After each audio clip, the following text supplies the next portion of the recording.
Capítulo 1 O silêncio da tarde. O jardim da mansão Montes exalava lavanda. Havia algo de eternamente ensaiado naquela tranquilidade, os arbustos podados com precisão, as esculturas de mármore, o som distante da fonte central. Mas em meio àquela tarde dourada de verão, algo inexplicável pairava no ar. Isabela Montes, de apenas 6 anos, corria descalça sobre a grama, gargalhando com a leveza que só as crianças conhecem. Os cachos castanhos balançavam em perfeita desordem enquanto ela pulava atrás de borboletas. A babá, distraída no telefone, mal percebia a aproximação da caminhonete preta que parou a poucos metros do portão lateral. Senhorita Isabela, fique por perto, sim? A voz da babá soou mecânica, quase impaciente. A menina sorriu, acenou, e deu mais alguns passos em direção à cerca viva. Uma voz masculina, gentil e desconhecida, a chamou suavemente do outro lado. Isabela, olha o que eu tenho aqui. Ela se aproximou com a curiosidade típica da idade. E então, o mundo dela sumiu. A caminhonete partiu em silêncio. A babá gritou tarde demais. E a paz no jardim se partiu para sempre. 20 anos depois, São Paulo, 2025. O som da chuva batia na janela de vidro do pequeno estúdio no Capão Redondo. Lá dentro, Clara finalizava uma ilustração digital para um site de design. Os traços delicados de sua mão transmitiam uma melancolia que nem ela compreendia. Havia dias em que seus próprios olhos pareciam buscar uma memória que não existia. Ela não sabia seu sobrenome de verdade.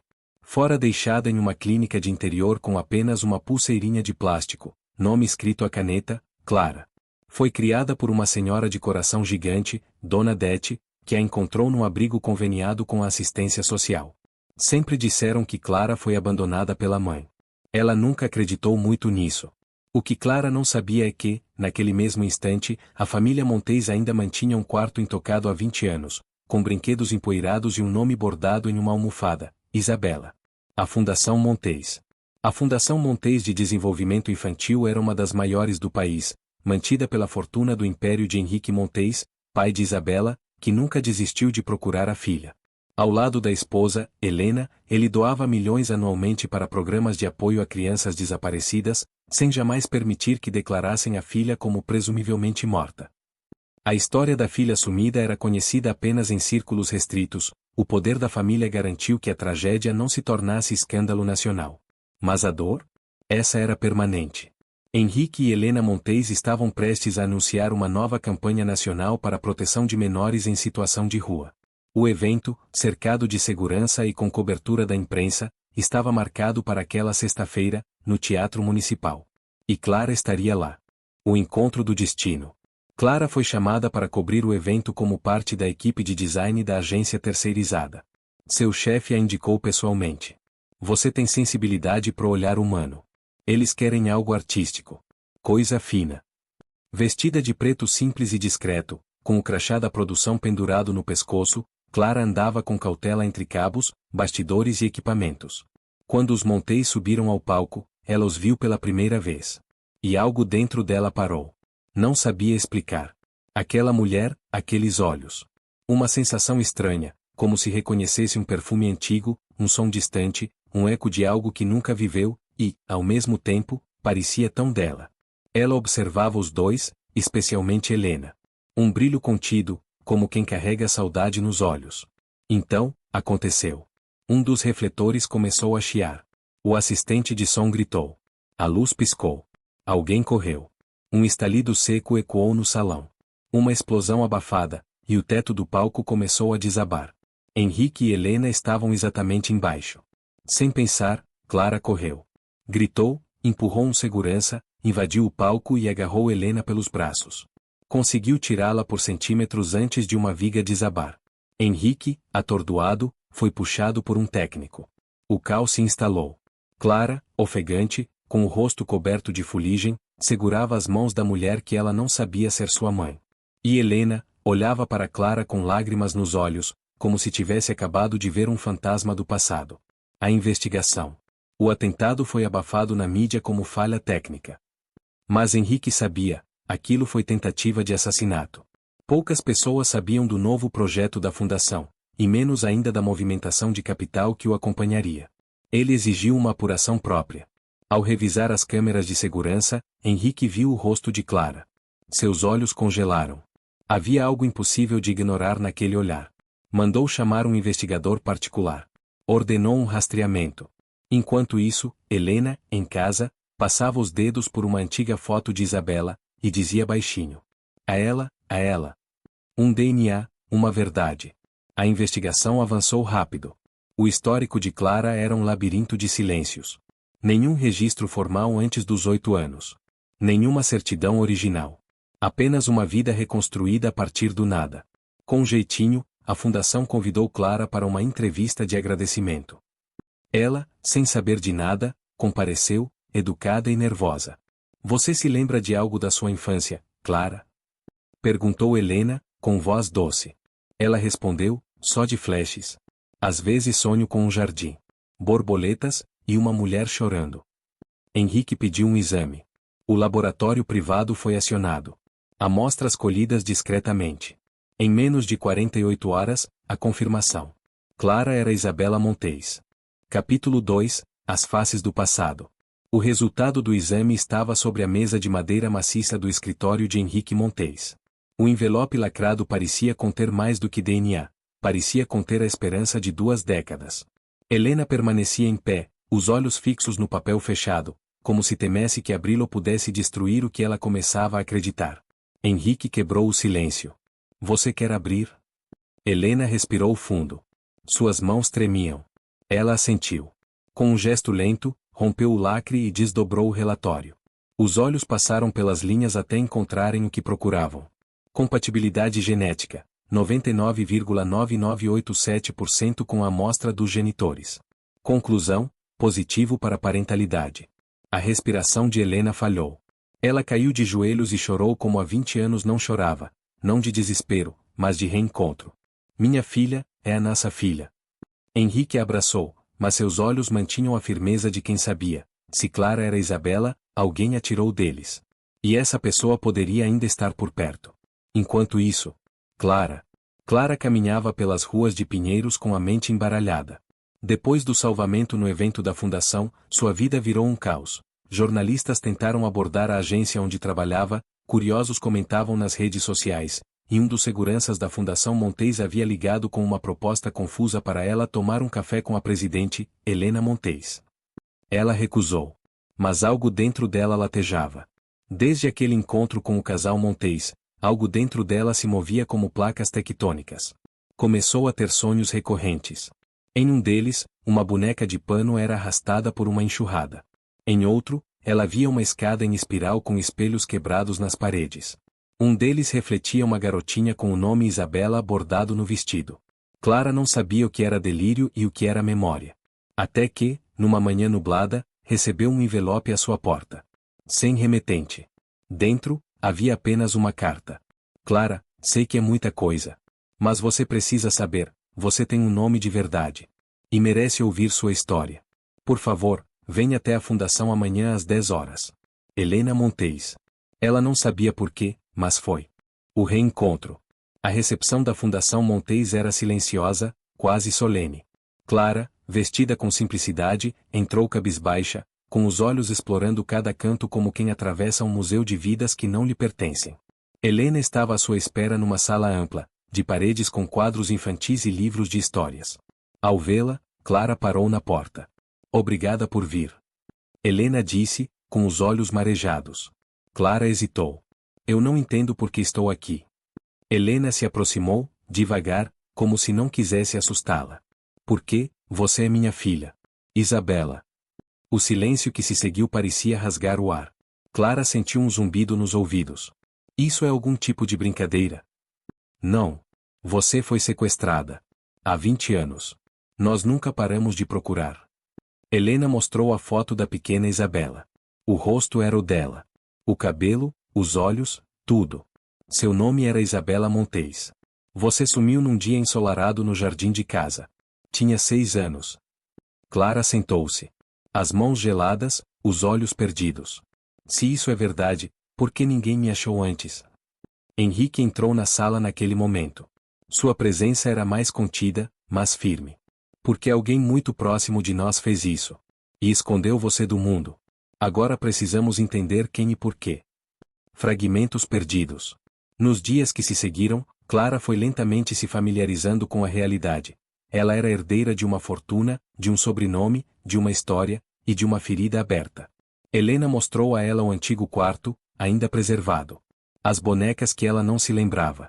As roupas que pareciam de outra vida. Clara chorou ao ver uma pequena fita azul com seu nome bordado. Eu não sabia que tinha sido amada assim. Ela também conheceu a biblioteca da família, onde encontrou um diário antigo de Helena, com páginas onde ela escrevia cartas para Isabela todos os anos no aniversário da filha. Mas, à medida que se aproximava da família, Clara começava a sentir os olhares desconfiados de certas pessoas à sua volta, especialmente de Marcelo, o braço direito de Henrique e chefe de segurança da fundação há mais de 20 anos. Marcelo, o olhar frio. Marcelo era metódico, educado, mas Clara sentia algo estranho nele. Ele a observava demais. Dizia coisas como a memória traiçoeira ou talvez você esteja apenas confundindo carinho com carência. Numa noite, Clara ouviu uma conversa atrás da biblioteca. Marcelo, sussurrando, você disse que a menina jamais voltaria. Agora ela está aqui. E mais perigosa do que antes. Ela não conseguiu ver com quem ele falava. Mas sabia de uma coisa, alguém naquela casa ainda mentia. A revelação de Dona Dete. No meio daquele turbilhão, Clara foi visitar Dona Dete, a mulher que a criou. A senhora estava no hospital, enfraquecida pela idade. Ao ver Clara, sorriu com lágrimas nos olhos. Você é a luz que Deus me deu, mesmo sem saber de onde veio. Mas eu sempre soube que não era qualquer uma. Clara apertou a mão dela. Dete, me diga a verdade.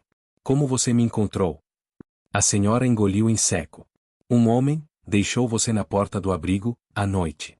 Eu era voluntária. Ele dizia que era perigoso você ficar com a família. Que eles corriam risco. Mas ele nunca me disse o nome. Você se lembra do rosto dele? Era alto, pele clara, tinha uma cicatriz aqui, e apontou o queixo. Clara paralisou. Marcelo tinha uma cicatriz no queixo. O diário escondido. Naquela noite, Clara revirou o antigo quarto de Isabela. Embaixo do forro do colchão, encontrou um compartimento solto. Dentro, um caderninho infantil com desenhos rabiscados e frases soltas. Uma delas dizia: o tio do carro preto tem cheiro de cigarro e fala baixinho quando a mamãe não vê.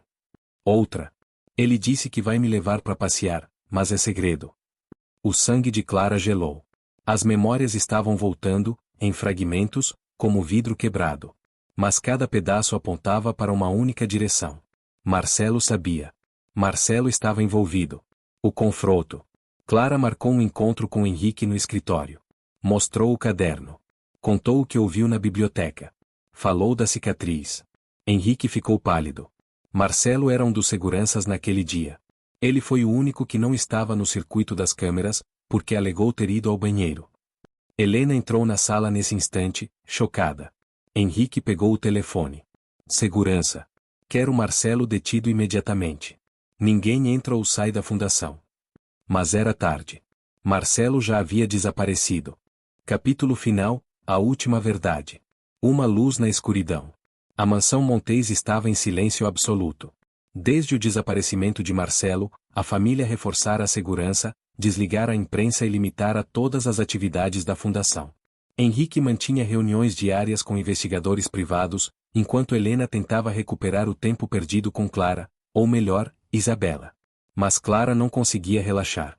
Mesmo com todo o amor que agora a envolvia, havia algo que a corroía por dentro, a sensação de que o pesadelo ainda não havia terminado. Marcelo havia sumido com eficiência de quem já planejara isso antes. E, no fundo, ela sabia que ele não agiu sozinho. Naquela noite, Clara teve mais um dos seus sonhos estranhos. Estava em um quarto escuro. Escutava uma voz de homem dizendo: ela não devia ter nascido naquela família. E então ouvia um choro de criança, o dela. Acordou suando frio. O cofre esquecido. Na manhã seguinte, Henrique pediu que Clara o acompanhasse até o antigo escritório de seu avô, um lugar que permanecerá trancado desde a morte do patriarca Montes, décadas antes. Seu avô foi um homem poderoso, mas tinha muitos inimigos. Eles entraram. Poeira, couro e cheiro de madeira envelhecida tomavam o ar. Em um canto, um cofre antigo embutido na parede. Henrique digitou a senha. O cofre se abriu com um estalo seco. Lá dentro, havia documentos confidenciais, fitas de vídeo, contratos e cartas antigas. Uma delas, escrita à mão, chamava a atenção. Henrique, se algo me acontecer, saiba que há alguém dentro da família que quer tomar tudo. Alguém que acredita que tem mais direito ao Império Montês do que você. Cuidado com Frederico. Henrique ficou pálido. Frederico era seu primo, afastado da gestão anos antes por irregularidades financeiras. Henrique nunca soube o quanto Frederico odiava sua ascensão como sucessor direto do avô. Agora tudo fazia sentido. Era Frederico quem financiava Marcelo. Frederico quem tentará matá-los no evento da fundação. E, pior, Frederico mandara sequestrar Isabela 20 anos antes, para desestruturar emocionalmente Henrique, ao mesmo tempo, atingir a imagem da família. Uma visita perigosa. Com essas informações, Clara e Henrique foram à polícia, que reabriu o caso do sequestro com novas evidências. Em poucos dias, Marcelo foi localizado num sítio em Atibaia, capturado e preso. Mas a polícia alertou Henrique. Frederico havia desaparecido. Sabiam que ele era o mandante, mas não conseguiam localizá-lo. Isso deixava todos em alerta, principalmente Clara. Foi quando um bilhete apareceu na portaria da fundação. Se quer proteger sua filha, venha sozinho. Hoje. Meia-noite. Estação abandonada da luz. F. Henrique não hesitou. O encontro na estação. À meia-noite, Clara estava escondida na van da equipe de segurança, mesmo contra as ordens do pai. Ela se recusava a ficar longe. A antiga estação da luz, desativada há décadas, parecia saída de um pesadelo. Goteiras pingavam do teto. A ferrugem tomava conta das vigas. O lugar fedia a mofo e lembranças enterradas. Henrique caminhou até o centro da plataforma abandonada. Frederico surgiu das sombras, de terno e olhos carregados de loucura. Você tirou tudo de mim, Henrique. Tudo. Eu era o escolhido. E você, com essa filha de porcelana? Eu fiz um favor ao mundo. Henrique manteve-se firme. Você sequestrou uma criança, Frederico. Uma criança Montês. Ele gritou. Ela representava tudo que eu perdi. Frederico sacou uma arma. Mas antes que pudesse agir, Clara saiu das sombras e gritou. Chega! Frederico se virou, surpreso. E, naquele momento, Clara atirou com a arma do segurança que havia escondido sob o casaco. O tiro acertou o ombro de Frederico, que caiu no chão. A polícia apareceu segundos depois. O cerco havia sido montado sem que ele soubesse. O ciclo estava encerrado. O recomeço. Com a prisão de Frederico e Marcelo, o nome da família Montês foi enfim purificado. A fundação cresceu ainda mais, com Clara assumindo a direção criativa e emocional dos projetos sociais voltados para crianças em situação de risco. Ela reconstruiu o vínculo com Helena e Henrique com uma sensibilidade que só alguém que passou por tantas perdas poderia ter. Começou a escrever um livro sobre sua história, não para se promover, mas para que outras crianças desaparecidas soubessem que não estão sozinhas. Dona Dete foi homenageada com uma ala especial na fundação, batizada de Casa Dete, onde começa a esperança. Em uma noite especial, a família Montês se reuniu no jardim reformado da mansão, o mesmo onde Isabela desapareceu anos antes. Agora havia novas flores, novas cores. Henrique segurou a mão da filha. Você nos salvou, Clara. Não apenas no palco, mas de uma vida sem amor, sem verdade. E sem você. Ela sorriu, emocionada. Eu só voltei para onde sempre fui amada. Mesmo sem saber. E ali, sob as estrelas, Clara Montês, ou Isabela, como preferir chamá-la, encontrou, enfim, seu lugar no mundo.